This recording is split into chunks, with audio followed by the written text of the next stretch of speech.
And now for this week's Weather Wednesday, we turn to meteorologist Tavian Whitehurst.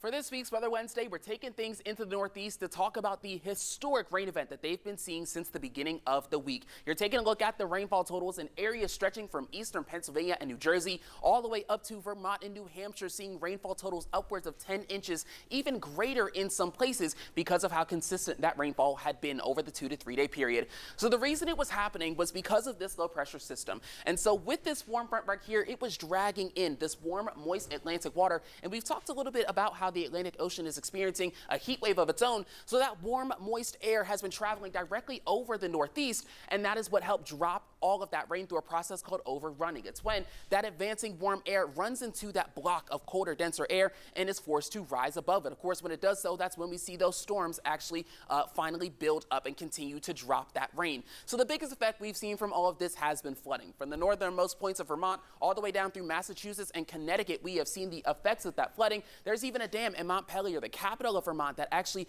is very, very close to overflooding on its own. And you can take a look at some of the damage for yourself. We're seeing entire rivers being formed by this, grounds falling apart. There were actually train tracks you can see in that second picture. The entire city of Montpelier was flooded as well, and we're seeing the effects of the infrastructure fall apart. And unfortunately, we have lost some lives through this as well. So looking forward, we're going to continue to watch some rain chances because they do have more as we get towards the end of the week. And we pray for their recovery because it's definitely going to be a long journey.